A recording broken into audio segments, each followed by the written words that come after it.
Bagus. Bismillahirrahmanirrahim. Assalamualaikum warahmatullahi wabarakatuh. Alhamdulillah wassalatu wassalam ala habibina wa syafi'ina rasulillah wa ala alihi wa sahbihi wa man walah wa taba'a hudah wa ba'd. Allahumma akhrijna min dhulumatil wahb wa akrimna binuril fahm waftah alaina bima'rifatil alam wa sahil akhlaqana bil hilm waj'alna mimma yastami'una al-qawl fayattabi'una ahsana. Subhanaka la ilma lana illa ma 'allamtana innaka antal alimul hakim. Wala haula wala quwata illa billahil aliyyil azim. Allahumma 'allimna ma yanfa'una wa zidna ilma wa ba'd. Terima kasih atas undangan yang sudah diberikan. Terima kasih atas kesempatan hari ini. Alhamdulillah saya bisa berkumpul dengan adik teman-teman mahasiswa semuanya. Hari ini saya diminta untuk bicara tentang masalah akidah. Sementara ini kajiannya kajian rohani. Tadi saya simak, betul nggak? Nah, harus berimbang ya, karena kalau akidah semuanya kadang-kadang tuh ada sisi pusingnya. Nah, kalau pengajian mau tidak mau harus ada sentuhan-sentuhan rohaninya, karena itu yang dibutuhkan oleh anak-anak muda zaman sekarang. Saya mau bicara tentang apa pentingnya iman terlebih dulu. Karena sebelum kita belajar, kadang-kadang kita itu terpantik untuk mendalami sesuatu. Kalau kita tahu manfaatnya apa buat hidup kita, betul nggak? Harus tahu. Manfaat beriman itu apa sebetulnya? Mungkin sebagian sudah tahu jawabannya, tapi kadang-kadang kita perlu diingatkan, betul nggak? Iman itu penting, saudara. Sebagai apa? Sebagai sandaran dan pegangan hidup. Kenapa kita harus punya sandaran dan pegangan hidup? Karena hidup kita itu nggak selamanya berjalan dengan sesuai apa yang kita mau. Betul nggak? Tidak ada tuh manusia yang bisa mendikte kehidupan persis sesuai dengan yang dia impikan. Tidak ada. Termasuk para nabi sendiri. Jadi kita ini nabi bukan, wali bukan. Kadang-kadang berharap sesuatu yang nabi sendiri itu nggak mendapatkan itu, gitu loh. Mengharapkan hidup yang tenang sepenuhnya, bahagia sepenuhnya, penuh dengan senyuman, penuh dengan tawa, kemewahan, keberlimpahan, lupa bahwa asyadun nasi balaan al-anbiya. Manusia yang paling dahsyat ujiannya itu siapa? Para nabi. Artinya Allah itu semakin cinta kepada seorang hamba, semakin diuji dengan ujian yang banyak. Logikanya begitu. Kenapa saya harus tekankan ini? Karena banyak adik-adik di luar sana, orang-orang yang meninggalkan agama, nggak percaya Tuhan lagi gara-gara apa? Kecewa sama Tuhannya, betul nggak? Apain gue percaya sama Tuhan? Gue punya impian dari dulu nggak pernah tuh dikabul-kabulin. Ada orang kayak gitu? Ada. Oh, dia lupa. Nabi Ibrahim, tahu doanya Nabi Ibrahim yang diabadikan dalam Al-Quran? Rabbana wab'ats fihim rasulan minhum yatslu 'alaihim ayatik wa yu'allimuhumul kitaba wal hikmata wa yuzakkihim innaka antal azizul. Rabbana wab'ats fihim, ya Allah utuslah. Nabi Ibrahim minta kepada Allah, tolong utuslah seorang rasul. Siapa yang dimaksud? Nabi Muhammad sallallahu alaihi wasallam. Rasulan minhum, dari kalangan mereka, dari kalangan orang Arab, yatslu 'alaihim ayatik, yang membacakan ayat. Minta sama Allah Nabi Ibrahim supaya kelak diutus seorang Rasul yang membawa petunjuk. Saya mau nanya sekarang, jarak Nabi Ibrahim ke Nabi Muhammad itu berapa tahun itu? Berapa abad, bukan berapa tahun. Berabad-abad ya kan? Doanya Nabi baru dikabulkan berabad-abad setelah sekian abad sekian. Anda ini yang Nabi bukan, wali bukan, kadang-kadang kalau minta sama Tuhan, mendikte Tuhan, ya betul nggak? Kabulkan ya Allah, aku sudah melakukan semua amalan yang kata dinasihatkan sama ulama itu. Mana hasilnya? Salah. Iman yang tipis seringkali menjatuhkan orang ke dalam kesengsaraan. Tapi iman yang kokoh, itulah kunci kebahagiaan hidup yang sesungguhnya, yang sering kita lupakan. Jadi memperkokoh iman itu gunanya apa?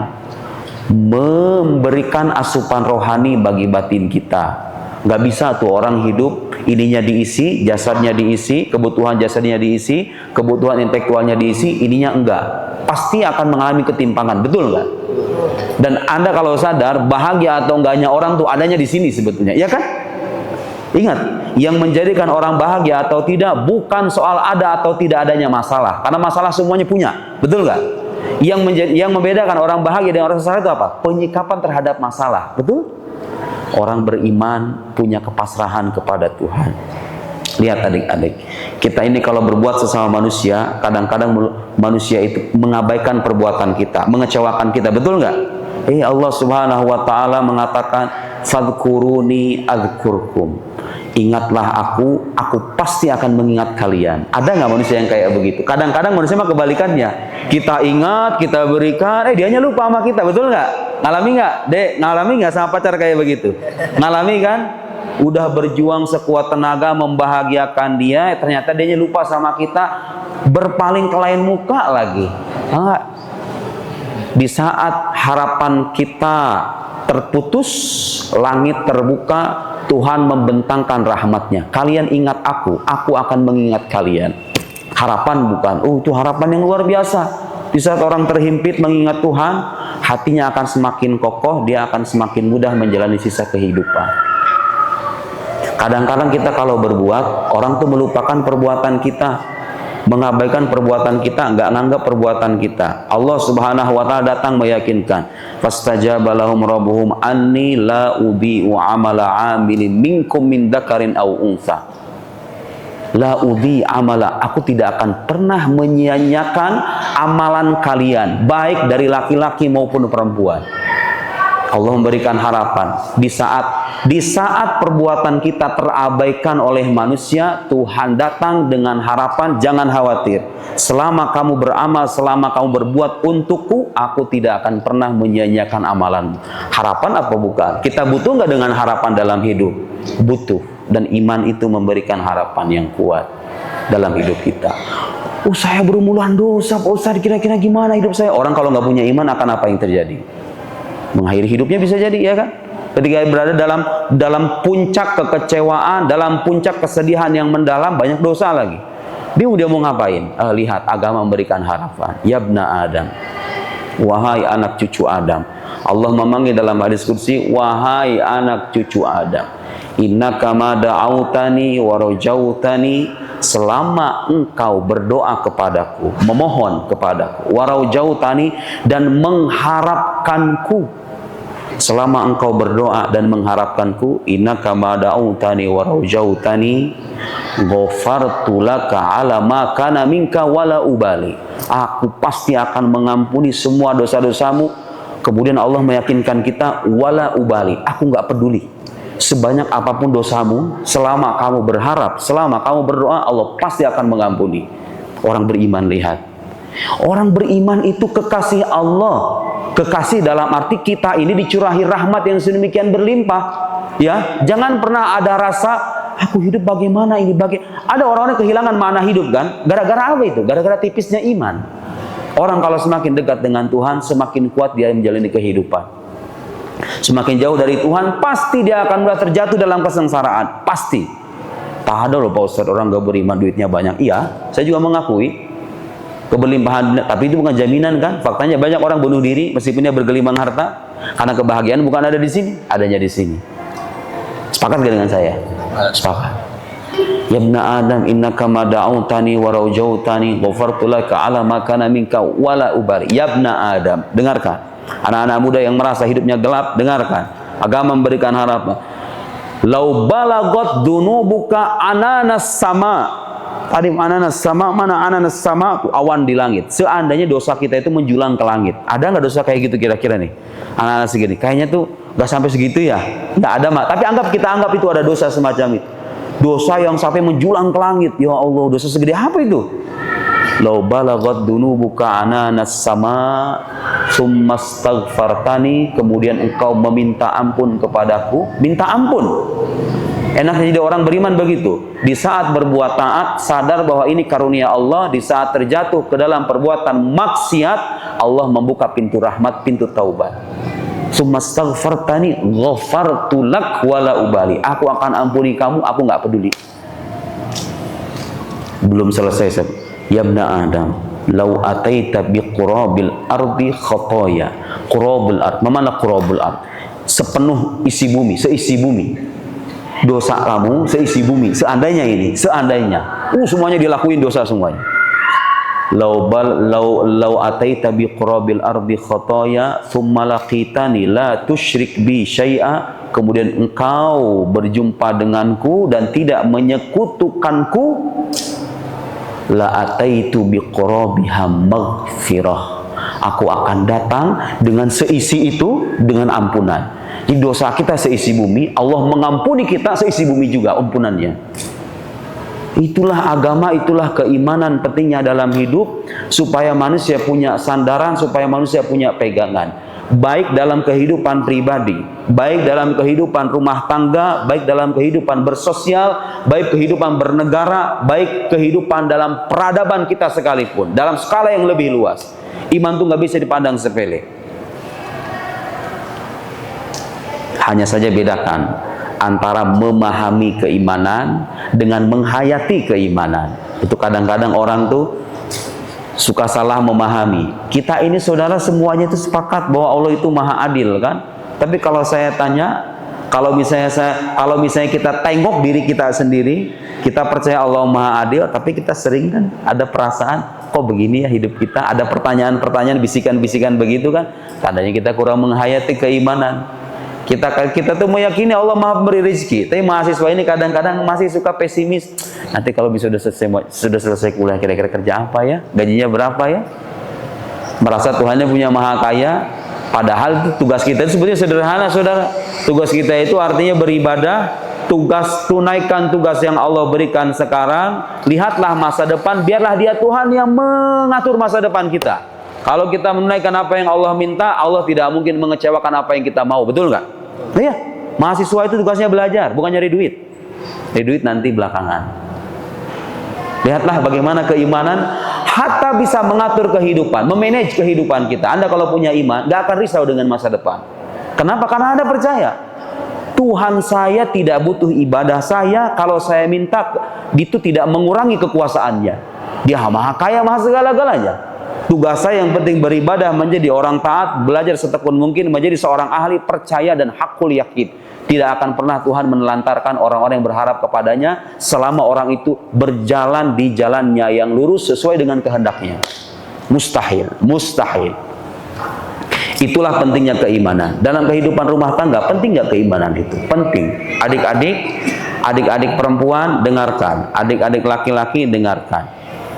Rumah tangga itu, kalau mau membangun rumah tangga yang harmonis, sebetulnya ternyata sandaran itu bukan fulus.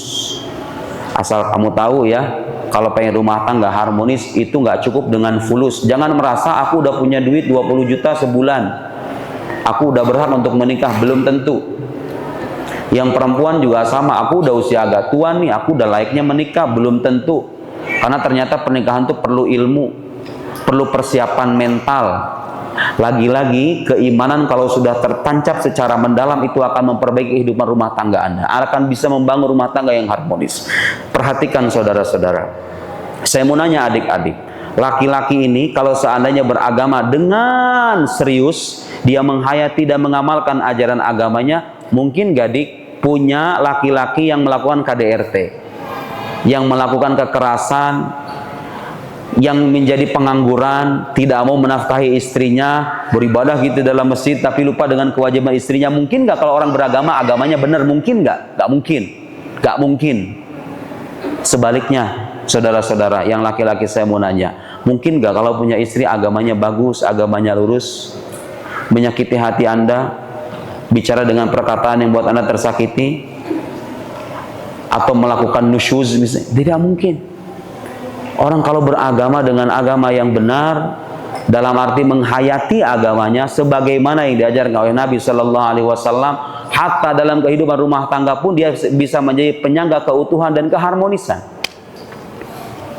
Tahu nggak kenapa banyak orang berantakan rumah tangga di luar sana itu? Saya perhatikan satu persatu kisah yang saya simak. Ternyata kesimpulannya itu sederhana. Kenapa orang itu bisa tenggelam dalam kesengsaraan ketika hidup dalam satu atap itu?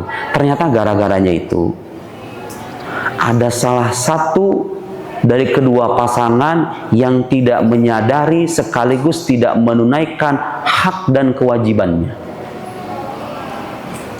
Dan agama itu mendorong laki-laki, perempuan dikasih tahu ini hak perempuan. Laki-laki jangan pelit sama perempuan. Banyak gak orang-orang yang rumah tangganya berantakan gara-gara suaminya gak sadar dengan kewajibannya? Banyak gak? Tuh. Kalau orang bagus, yang kenceng deh. Banyak. Suami-suami yang pelit banyak gak? Oh banyak. Dia kalau kebutuhan pribadinya aja jor-joran, kalau bininya kagak dikasih. Ada kan yang kayak begitu kan? Banyak gak orang berantakan rumah tangganya kayak begini? Tuh lihat lagi-lagi masalah keimanan itu. Itu ciri orang gak beragama itu. Maksudnya gak menghayati agamanya. Dia lupa bahwa dia itu kalau dengerin ini ngomongan Nabi nih. Kata Nabi Shallallahu Alaihi Wasallam, dinarun anfaqtahu fi sabilillah, wa dinarun anfaqtahu fi raqabatin, wa dinarun tasaddaqta bihi ala miskin. Bikin shot cepetan. Buat perempuan nih, hadisnya bagus nih. Ayo cepetan, bikin shot cepetan. Cepetan ayo, HP-nya diginiin. Ayo saya ulangi nih. Dengarkan nih, dengar baik-baik. Buat suami-suaminya yang udah nikah, buat suaminya. Dinarun anfaqtahu fi sabilillah. 1 dinar yang engkau infakkan di jalan Allah. Infak ke masjid, infak ke anak yatim, santunan ke pesantren, yang kau infakkan di jalan Allah. Wa dinarun anfaqtahu fi raqabatin. 1 dinar yang kau infakkan untuk memerdekakan budak. Zaman dulu kan ada budak. Memerdekakan budak pahalanya besar loh. 1 dinar yang kau infakkan untuk memerdekakan budak. Wa dinarun tasaddaqta bihi ala miskin. 1 dinar engkau infakkan kepada orang miskin. Wa dinarun anfaqtahu ala ahlik. Dan 1 dinar yang kau infakkan untuk keluargamu, istri kamu, anak kamu. A'dhamuha ajran alladhi anfaqtahu ala ahlik. Yang paling besar pahalanya itu dibanding semua tadi itu, 1 dinar yang engkau infakkan kepada keluargamu, kepada istrimu, kepada anakmu. Sumbang 1 juta ke masjid dengan 1 juta buat beli skincare, lebih gede mana pahalanya kata Nabi? Bagus, Dek. Ini shot saya akan viral kalau perempuan yang posting. Kasih ke suaminya. Beneran. Saya nggak mengarang-arang. Guru saya juga ngajarinnya begitu. Bahwa uang yang kita berikan kepada istri itu pahalanya besar sekali. Ada kan orang-orang sekarang tiba-tiba suami kalau keluar dia jor-joran sama istrinya pelit, ya nggak? Nggak paham agama tuh, lihat tuh. Pentingnya agama mengoreksi banyak hal dalam kehidupan kita, termasuk rumah tangga. Sekarang yang laki-laki, siapin shot-shotnya, ayo cepetan ayo. Enak aja, nggak cuma perempuan doang, dengerin. Enggak, saya mengajarkan ini apa? Harus ada keseimbangan dalam kehidupan rumah tangga itu, dan keimanan berperan di sana. Ayo siap. Shot semuanya, ayo cepetan. Siap ya, hadis nih. Uritun nar. Nabi Shallallahu Alaihi Wasallam pernah diperlihatkan kepadanya neraka. Faida akfaru ahliha an-nisa. Ternyata sebagian besar penduduknya itu perempuan. Yakfurna, mereka itu kufur. Kila dikatakan kepada Nabi, yakfurna billah, kufur kepada Allah. Sahabat mungkin ada yang bertanya, ya Rasulullah, itu kafir maksudnya apa? Kufur kepada Allah. Enggak, kata Nabi. Yakfurnal ashir. Mereka kufur terhadap suaminya. Wa yakfurnal ihsan. Mereka kufur, ingkar dengan kebaikan yang diberikan oleh suaminya. Hatta lau anfaqta ala ihdahunna dahra, lau ahsanta illa ihdahunna dahra. Seandainya engkau berbuat baik kepada salah satu di antara mereka, perempuan-perempuan itu sepanjang hayat, thumma ra'at minka syai'an, kemudian dia melihat sesuatu yang tidak membuatnya senang. Laki-laki kadang-kadang melakukan hal itu kan, membuat perempuan gak senang. Qalat, perempuan itu berkata, ma ra'aitu minka khairan qattu.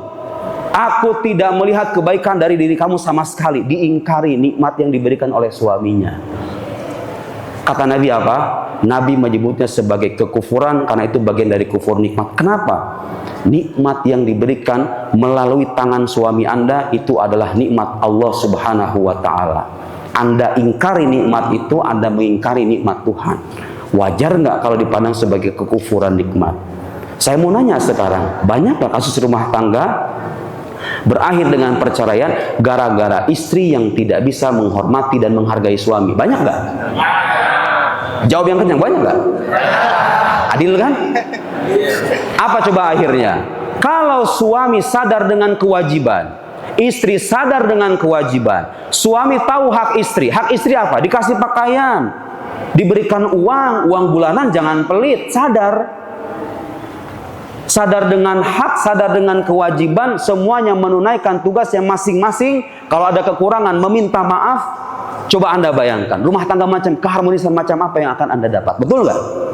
Kalau suami menunaikan kewajibannya, dihargai oleh istrinya. Kalau istri menunaikan kewajibannya, diapresiasi oleh suaminya, apa yang terjadi? Bukankah itu keharmonisan? Lihat bagaimana keimanan bisa mengoreksi banyak hal dalam kehidupan kita. Adik, udah kedengeran hadisnya ya? Nanti kalau jadi istri bagaimana? Tahu seharusnya bagaimana menjadi istri? Jangan suka kadang-kadang perempuan begitu kan? Di sinetron kan kita lihat begitu kan? Di sinetron berbuat baik berkali-kali, satu kali berbuat, yang dilihat ininya doang nih, ya nggak? Yang punya pacar kayak gitu nggak? Pacar kamu kayak gitu nggak? Sekali berbuat buruk langsung ya kan? Maro'aitu min, subhanallah, shadaqa Rasulullah sallallahu alaihi wasallam. Benarlah Rasulullah sallallahu alaihi wasallam dengan sabdanya ini, ya kan? Perempuan itu, lau ahsanta ila ihdahunna dahra, kalau seandainya engkau itu berbuat baik sepanjang hayat, summa ra'at minka syai'an, kemudian dia melihat sesuatu yang tidak membuatnya senang, berkata perempuan itu, ma ra'aitu minka khair. Tahu nggak, ini hadis sahih muttafaqun alaih, Bukhari Muslim yang meriwayatkan. Ayo, Bukhari Muslim. Hadis yang tadi cari sendiri riwayatnya ya. Yang perempuan tadi, ini Bukhari Muslim. Hei, hati-hati perempuan. Nabi memberikan peringatan, jangan sampai menjadi istri mengabaikan kebaikan suami, hanya melihat keburukan-keburukannya saja, kemudian karena itu menjadi pemicu keretakan rumah tangga. Nabi itu sayang sama kita. Pengen nggak rumah tangga kamu utuh? Ya begitu caranya. Suami tunaikan kewajiban. Jangan sampai kerjaannya ibadah, lupa dengan kewajibannya sebagai suami. Pengen aku mendekatkan diri kepada Allah, datang ke masjid, baca Al-Kahfi, baca Al-Muluk, baca Al-Rahman, istrinya butuh. Saya masih teringat perkataan guru saya. Kalau seandainya ada seorang muslim laki-laki, ya'budullah fi jawfil Ka'bah, menyembah Allah Subhanahu wa taala di dalam Ka'bah. Wa yatruk ahlahu, kemudian dia meninggalkan istrinya, meninggalkan anaknya tanpa diberi nafkah. Dia baca Al-Qur'an di dalam Ka'bah. Baca dalam Al-Quran, ala la'natullahi ala dzalimin, laknat Allah kepada orang-orang zalim. Tahu nggak kata siapa orang zalim itu? Itu orang depan Ka'bah itu, orang zalim itu. Kezoliman. Lihat bagaimana agama, bagaimana keimanan, kalau kita pegang teguh, bisa mengoreksi banyak sisi dari kehidupan kita, rumah tangga, pribadi, termasuk kehidupan kita sehari-hari. Itulah pentingnya keimanan, itulah pentingnya menanamkan kepercayaan kepada Allah Subhanahu wa taala dan mematuhi aturan-aturan yang diturunkan melalui nabinya yang mulia Muhammad sallallahu alaihi wasallam. Udah cukup ini? Penjelasan ini cukup? Sekarang baru kita belajar beneran nih. Yang tadi pembukaan doang ya. Sadar kan sekarang apa pentingnya beriman kan? Udah sadar kan? Tapi ingat, Al-Quran senantiasa menyandingkan keimanan dengan amal saleh. Wal 'asr innal insana lafi khusr illal ladzina amanu wa 'amilus sholihat. Selalu itu. Iman itu disandingkan dengan amal soleh, karena amal soleh itu adalah perwujudan dari keimanan. Gak bisa ditanya mana yang lebih penting, iman atau amal. Sama-sama penting. Sama-sama penting. Iman itu penting sebagai penyangga batin, amal itu penting sebagai perwujudan dari kejujuran iman kita kepada Tuhan. Tuhan akan bertanya, mana bukti keimanan kamu? Ini 1, 2, 3 dan seterusnya. Baik, sekarang saya akan maju satu pertanyaan dulu sebelum kita membahas akidah ya. Udah siap ya? Udah siap ini ya? Saya akan berusaha meringkas pembahasan akidah supaya keluar dari tempat ini tahu gambarannya secara umum. Nanti tinggal dibaca rinciannya di buku saya atau di buku-buku yang lain, silahkan. Rata-rata bisa bahasa Arab nggak ini? Nggak kayaknya ya? Nggak kan? Rata-rata nggak ya? Saya kasih yang ringkas-ringkas ya. Dengarkan. Pertama-tama dalam keimanan kita mengakui keberadaan Tuhan. Tuhan yang kita imani itu Tuhan yang maha sempurna. Saya pengen mengajukan satu pertanyaan, silahkan dijawab. Yang bisa jawab saya kasih buku. Kenapa Tuhan itu harus sempurna? Kenapa Tuhan itu harus sempurna? Kan berawal, kita kan sebelum membahas sifat-sifat Allah, Allah punya sifat kesempurnaan, ya kan? Semua sifat kesempurnaan. Ingat ya, sifat Allah itu nggak cuma 20. 20 sifat yang biasa dijelaskan oleh para ulama itu tujuannya hanya mempermudah kita aja, supaya kalau kita mengimani 20 itu, maka kita mengimani semua sifat kesempurnaan Allah yang lain. Paham nggak maksudnya? Nah, pertanyaan dasarnya sekarang, Anda percaya Tuhan kan? Tuhannya ada. Kalau keberadaan Tuhan saya nggak usah buktiin ya. Udah banyak tuh video-video saya di YouTube, silakan aja dilihat. Atau saya kira udah nggak ada, kecuali kalau nanti ada ya, beda cerita. Nanti saya akan bahas kalau seandainya ada, kalau seandainya dibutuhkan. Sekarang apa? Tuhannya sudah ada, dan Tuhan itu kita katakan sempurna. Karena ada orang-orang yang punya pandangan begini, itu mah emang dasar orang beriman aja, pengen punya Tuhan yang dianggap sempurna, maha kuasa, maha berkehendak, maha segala-galanya. Itu kan imajinasi manusia aja katanya. Paham nggak maksud saya? Oh, pertanyaannya sekarang, bagaimana Anda menjawab pertanyaan semacam itu? Kenapa sih Tuhan itu harus sempurna? Kenapa dia itu harus memiliki semua sifat kesempurnaan? Kenapa dia itu nggak sama kayak kita aja gitu? Ayo, siapa bisa jawab? Ayo, fadl. Dari mikrofon. Yang jawabannya benar saya kasih buku, karena banyak yang ngacung. Ya, yang jawabannya benar, yang jawab masalah enggak? Ayo. Kenapa Tuhan harus sempurna? Karena kalau dia sempurna itu makhluk. Ada jawaban sahal, jawaban terlalu gampang. Ada jawaban lebih ini lagi? Ayo, satu lagi. Supaya kita terjadi dialog ya. Kenapa Tuhan itu harus sempurna? Karena sesuai dengan arti Tuhan itu sendiri dalam kalau tidak salah surah Al-Kahfi, beliau berkata Allah melakukan syai-syai itu. Allah itu adalah penyempurna sesuatu pada sesuatu yang lain, maka penyempurna ini haruslah sempurna agar dia bisa menyempurnakan. Gimana? Ulangi gimana? Coba jelasin. Jadi kalau tidak salah dalam kalau tidak salah ya benar lah. Ayo.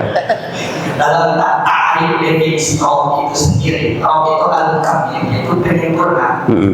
Syai'an penyempurna sesuatu, maka penyempurna itu harusnya sempurna. Aywa, ahsan, jamil. Panitia siapa? Pak Padi, minta satu buku Padi. Ya, buat ini siapa namanya?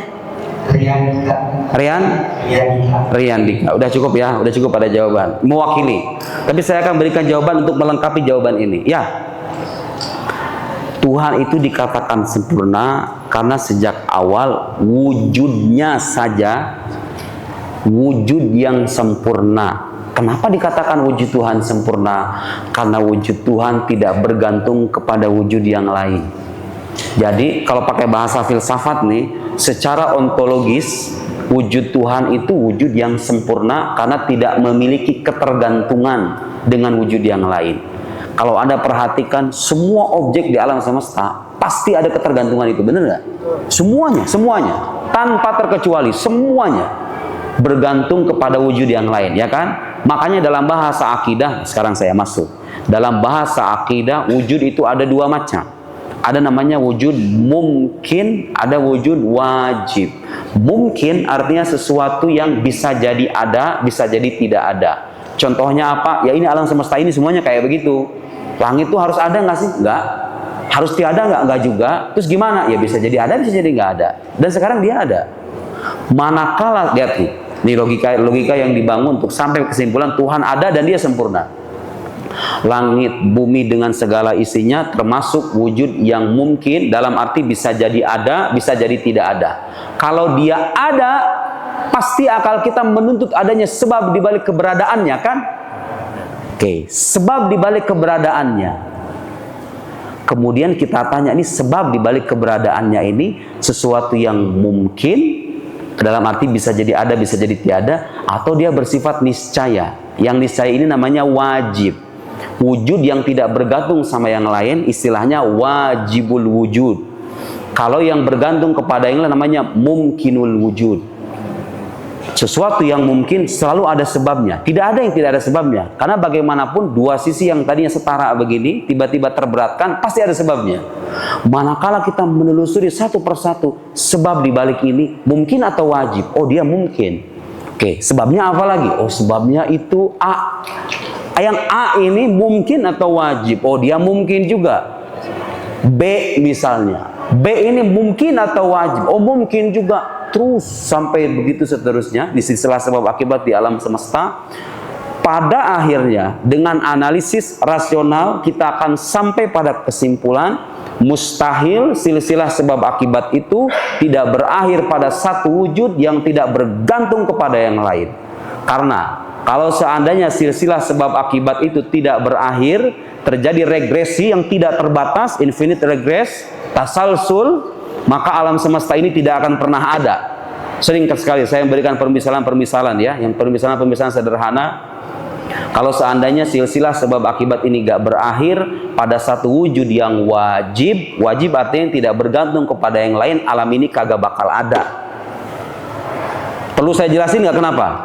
Pernah nggak? Udah pernah belum? Belum nonton video-video saya ngejelasin begitu? Pernah belum? Atau belum? Kalau belum saya jelasin. Penjelasan yang gampang? Belum. Baik, penjelasan yang gampang aja ya. Bagaimana kalau sekarang saya katakan kepada orang-orang yang ada di dalam ruangan ini, di dalam ruangan ini misalnya ada makanan tersaji satu persatu nasi kotak. Dek, jangan dibuka dulu ya, kecuali setelah dia. Jangan dibuka dulu ya, kecuali setelah dia. Dek, juga jangan dibuka ya nasi kotaknya, kecuali setelah dia. Kamu juga jangan, kagak ada ujungnya tuh. Ada yang buka nasi kotak nggak pada akhirnya? Gak ada. Gara-gara apa itu? Gara-gara kebergantungan yang tidak berakhir, betul nggak? Supaya nasi kotak itu dibuka, harus ada satu orang yang memulai, dan dia tidak boleh disyaratkan kepada yang lain, ya nggak? Udah, kamu duluan buka, yang lain ntar nyusul satu, beneran dibuka lah pada akhirnya, betul nggak? Itulah contoh paling mudah dan sederhana untuk mengatakan bahwa silsilah sebab akibat di alam semesta yang mungkin ini harus berakhir pada satu wujud yang wajib, yang wujudnya tidak digantungkan sama yang lain, paham nggak? Itulah Tuhan dalam bahasa agama. Wujudnya sempurna, konsekuensinya kalau wujudnya sempurna, sifatnya juga sempurna dong. Nah, karena bagi akal kita nggak bisa tuh mencerna ada wujud yang dia itu sempurna tapi sifatnya penuh dengan kekurangan seperti manusia, mustahil. Wujud yang sempurna meniscayakan sifat yang sempurna juga. Jadi kalau orang beriman mengatakan Tuhan itu maha sempurna, memiliki semua sifat kesempurnaan, keindahan dan keagungan, itu bukan dogma, itu bukan pandangan subjektif kita. Memang berdasarkan penalaran rasional, mau tidak mau akal kita akan dipaksa mengimani itu, ya kan? Kan sudah terbukti wujudnya itu tidak bergantung dan gak ada wujud semacam itu di alam semesta.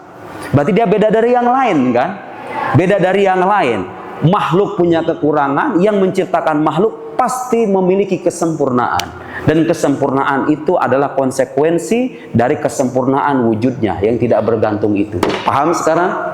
Baik. Barulah dirinci itu. Setelah kesimpulan Tuhan maha sempurna, dirinci satu-satu. Apa sifat-sifat Tuhan itu? Rujuk kepada Al-Quranul Karim. Ulama itu membaca Al-Quran, membaca hadis. Kita kadang-kadang nggak punya waktu kan? Baca semua riwayat, baca semua ayat Quran, kemudian meneliti, berijtihad, nggak punya waktu. Udah, lihat aja hasil penalaran dan kesimpulan mereka. Di balik pembacaan terhadap Quran dan hadis itu, disarikanlah sifat-sifat inti. Kalau kita mengimaninya, pasti kita mengimani semua sifat yang disebutkan dalam Al-Quran dan hadis itu. Paham nggak dia? Bukan membatasi ya. Kalau saya menjelaskan sifat 20, itu bukan membatasi, tapi untuk memudahkan kita mengenal Allah dalam batas kemampuan manusia. Keterbatasan kemampuan kita sebagai manusia. Sekarang saya mau menjelaskan bahwa apa yang kita imani menyangkut sifat ketuhanan, menyangkut sifat kenabian. Sebagian mungkin ada yang orang pesantren ya, pernah belajar sifat 20 kan? Allah itu wajib baginya 20 sifat, mustahil 20 sifat, mungkin baginya satu sifat. Apa sifat yang mungkin bagi Allah? Al-ijad wal i'adam, mengadakan dan meniadakan makhluk. Wajib bagi Nabi 4 sifat. Sekali lagi, 4 sifat ini bukan pembatasan ya. Wajib bagi Nabi 4 sifat, mustahil 4 sifat, jaiz atau mungkin bagi Nabi 1 sifat. Total jadi berapa? 50 gitu kan, dikenal tuh dalam orang-orang pesantren tuh. Nah sekarang saya ingin memberikan penjelasan sebagaimana dipaparkan oleh Imam Sanusi dalam kitab Ummul Barahin. Secara sadar atau tidak, sebetulnya 50 ketentuan yang termaktub dalam akidah kita itu sudah teringkas dalam 2 kalimat syahadat yang diucapkan ketika kita masuk Islam, yang mu'alaf. Ketika kita bersyahadat, yang bersyahadat asyhadu alla ilaha illallah wa asyhadu anna muhammadar rasulullah, di balik dua kalimat syahadat ini tersimpan semua dasar-dasar keyakinan akidah Islam, semuanya.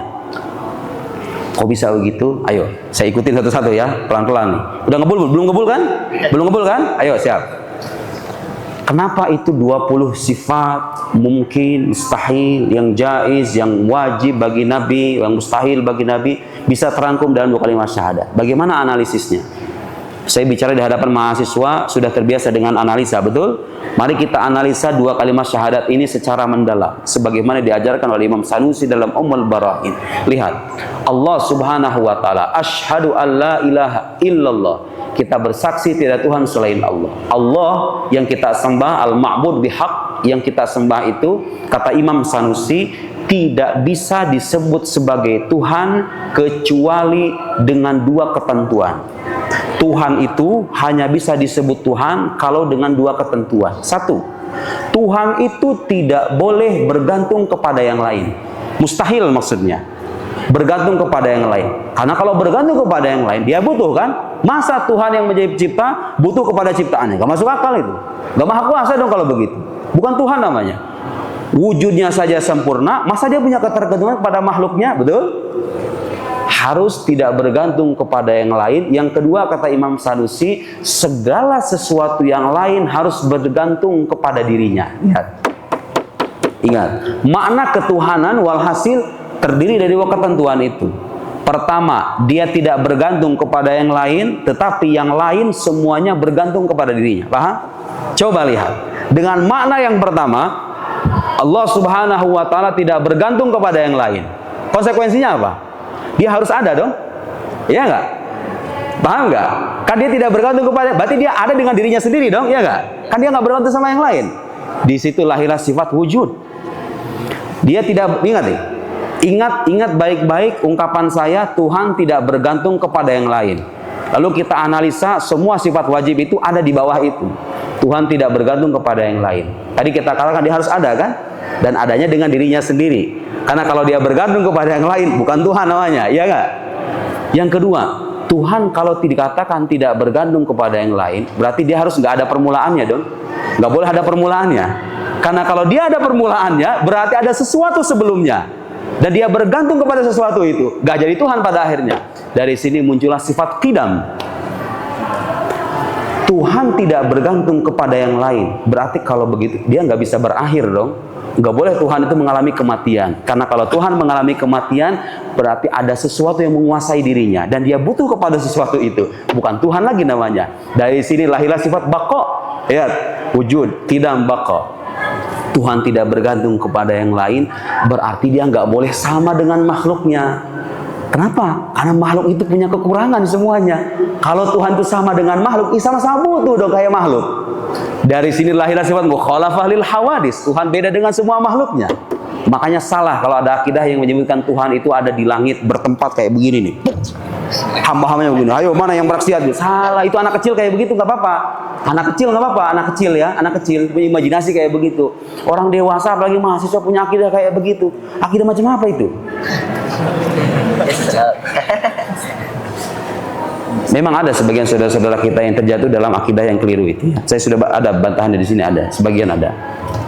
Mustahil Tuhan itu bertutur pada tempat, karena tempat itu baru ada setelah sebelumnya nggak ada kan?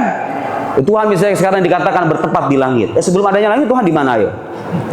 Nah, berarti kan kalau begitu, kalau Anda mengatakan Tuhan ada di langit, artinya sebelum ada langit. Kemudian ketika dikatakan Tuhan itu bertempat di langit, tadinya kan nggak bertempat. Tadinya nggak bertempat, sekarang bertempat. Berarti dia menjadi sesuatu yang baru dong, sesuatu yang hadis. Hadis artinya ada dari ketiadaan, ya nggak? Mustahil Tuhan kayak begitu. Dan itu akidah yang diajarkan dalam mazhab Ahlussunnah wal Jamaah. Tuhan tidak bertempat, Tuhan tidak tunduk pada waktu. Dia mukhalif li jami'il makhluqat. Berbeda dengan semua makhluknya. Kita bertempat.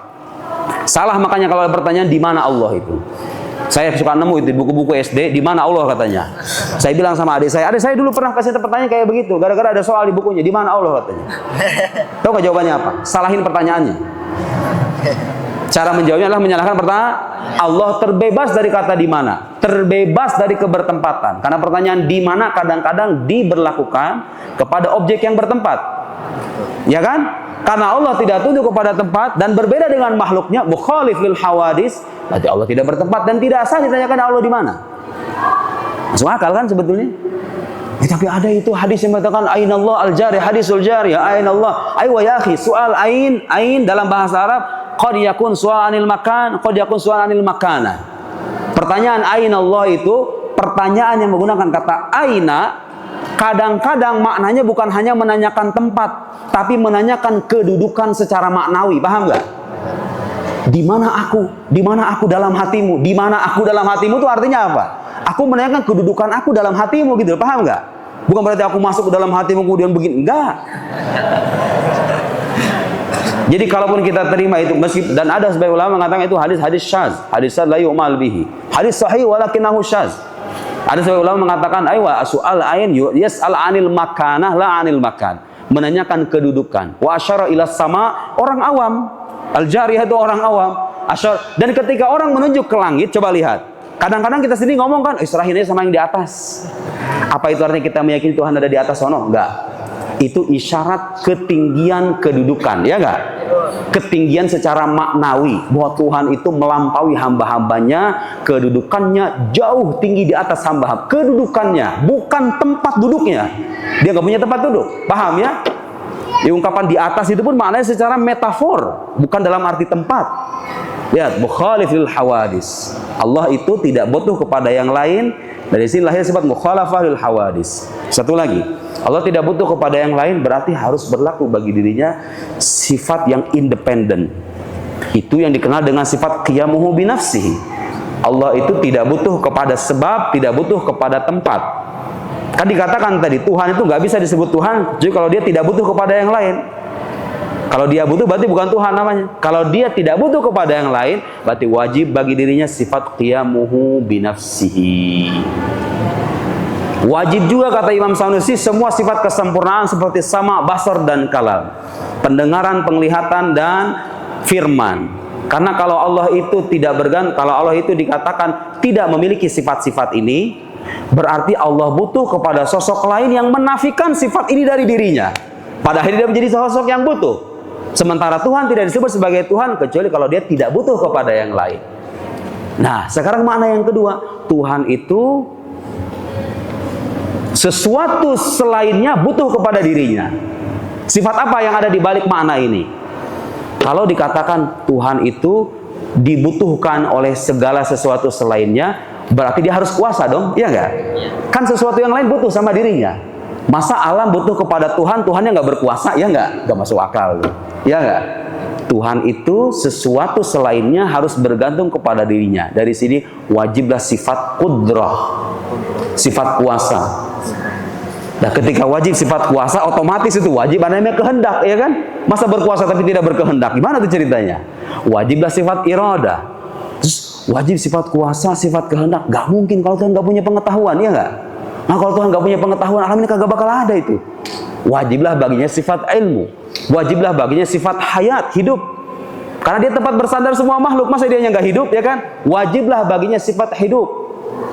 Wajiblah bagi dirinya sifat wahdaniyah esa. Karena kalau Tuhan itu banyak, pasti semuanya lemah jadinya. Kok bisa begitu? Ayo. Bukan Daud. Kalau Tuhan katakan ada dua misalnya, dikerjasama. Apa yang terjadi coba kalau Tuhan kerjasama? Kekuasaannya tidak bersifat mutlak lagi, ya enggak? Dia butuh kepada kekuasaan Tuhan yang lain. Pada akhirnya itu bukan Tuhan, tapi sesuatu yang lemah yang dipertuhan, ya enggak? Karena itu kalau Tuhan dikatakan bergantung kepadanya semua makhluk, maka dia harus memiliki sifat esa. Dengan begitulah maka Tuhan itu memiliki semua sifat kesempurnaan, keindahan dan keagungan. Sifat 20 yang kita imani yang dijelaskan oleh para ulama muslim sudah tercakup dalam dua kalimat syahadat itu. Asyhadu alla ilaha illallah itu maknanya bukan cuma ngomong dalam lisan aku percaya kepada Allah, enggak. Kamu ngomong percaya kepada Allah tapi menisbatkan kekurangan kepada dirinya. Dianggap nggak keimanannya itu? Enggak. Misalnya, menurut Tuhan berbuat bohong, misalnya. Atau menurut Tuhannya sebagai sosok yang lemah, misalnya. Ada kan? Tahu nggak dalam aliran-aliran filsafat itu kelompok deisme, tahu kan? Ya mereka seperti siapa tuh yang filsuf itu, Voltaire apa siapa saya lupa itu. Di barat itu ada mantan ateis terkemuka. Kemudian dia sampai kesimpulan Tuhan itu ada. Antony Flew, mantan ateis. Antony Flew itu sampai kesimpulan Tuhan ada. Tapi bagi dia Tuhan adanya Tuhan itu nggak mengatur alam semesta gitu loh. Dia nggak percaya nabi, nggak percaya syariat, nggak percaya tuntunan Tuhan dan seterusnya. Itu Tuhan yang lemah kayak begitu, iya nggak? Saya mau nanya sekarang, mana yang lebih sempurna, Dek? Kalau kita membangun masjid, mana yang lebih sempurna? Mengurus masjid setelah membangun atau kita membiarkannya begitu aja? Diurus dong, ya nggak? Allah Subhanahu wa Ta'ala menciptakan makhluk, kesempurnaan rahmatnya melahirkan pengaturan alam semesta. Karena kalau Allah menciptakan makhluk dibiarin begitu aja, hidup terombang-ambing manusia, bukan Tuhan yang sempurna itu, ya kan? Makanya nggak bisa dikatakan beriman. Orang percaya pada Tuhan doang begitu tuh, nggak bisa dikatakan beriman. Anda harus percaya dengan semua kesempurnaannya. Dari mana itu kita dapat? Penjelasannya kayak tadi itu. Lihat, mengucapkan asyhadu alla ilaha illallah tidak sesederhana yang dibayangkan sebagian orang, seolah cukup mengakui keberadaan Allah saja. Tidak. Di balik itu ada konsekuensi turunan yang mau tidak mau harus kita terima. Oke? Selesai bagian akidah ketuhanan. Sekarang akidah kenabian. Wa asyhadu anna Muhammadar Rasulullah. Apa makna dan konsekuensi di balik akidah yang kedua ini? Lihat. Sekarang saya menjumpai berkali-kali orang mengatakan Nabi Muhammad itu nabi. Tapi kalau kita baca sejarahnya harus kita tempatkan sebagai manusia biasa saja. Sabda-sabdanya berhak untuk kita ragukan. Kadang-kadang menisbatkan kebohongan. Kadang-kadang menisbatkan sesuatu yang tidak layak. Kadang-kadang menyebut Nabi itu berdosa, ya enggak? Kita jumpai di era sekarang orang-orang yang mengira bahwa beriman itu cukup mengakui Muhammad utusan Allah, selesai. Tidak. Karena di balik ungkapan Anda Muhammad Rasulullah ada konsekuensi yang harus Anda terima. Apa konsekuensinya? Satu, menyebut Muhammad sallallahu alaihi wasallam sebagai utusan Allah mengharuskan Anda untuk menerima kenyataan bahwa dia adalah sosok yang jujur. Kok bisa begitu?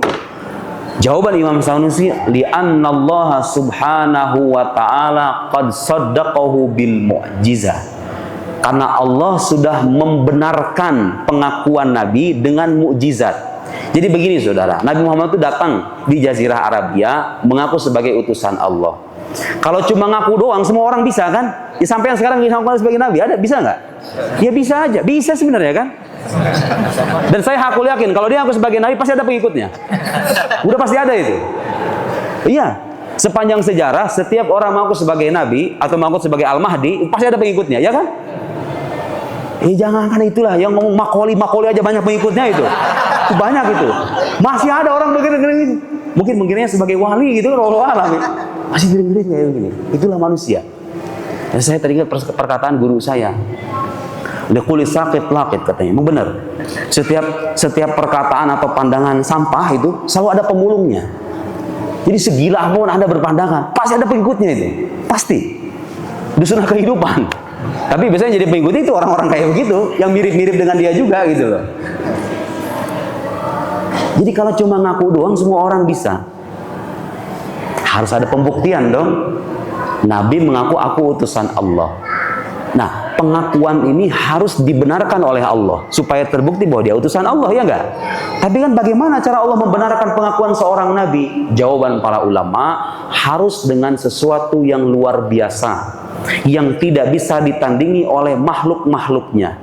Karena begini, kalau saya sampai ngaku nabi, apa buktinya sebagai nabi? Aku bisa meluluhkan hati dia.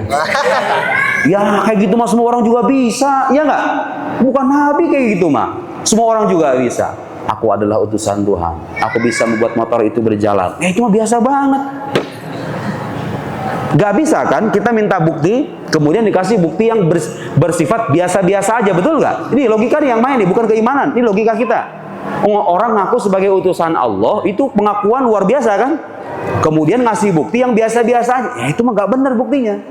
Berarti kalau begitu, pengakuan sebagai utusan Allah itu mengharuskan yang bersangkutan datang dengan bukti yang tidak tertandingi oleh makhluk supaya sampai kita pada kesimpulan bahwa dia adalah utusan Sang Khaliq. Ya kan?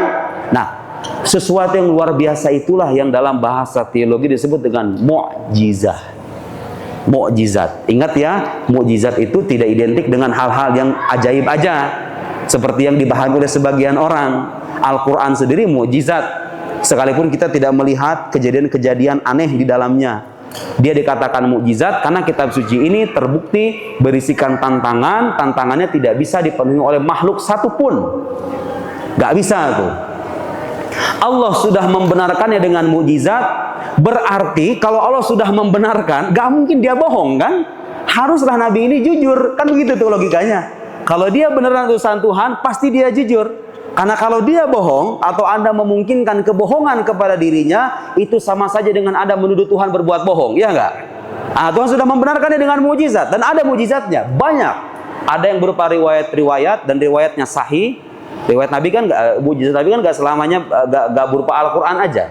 Ada mukjizat hissiyah yang terjadi di masa lampau. Kita bisa tahu dengan riwayat-riwayat yang terbukti valid. Kalau riwayatnya lemah ditolak, kalau riwayatnya sahih kita terima. Itu kan dalam kajian-kajian keislaman.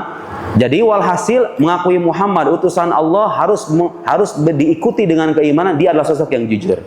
Kemudian saya mau nanya sekarang, fungsi Nabi itu apa sih? Menuntun manusia kepada jalan yang benar, ya kan?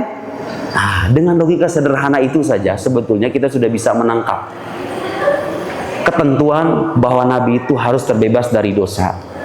Karena kalau Nabi itu berbuat dosa, dia dijadikan sebagai tolok ukur dan keteladanan, itu sama saja dengan Tuhan memerintahkan kita berbuat dosa, ya enggak?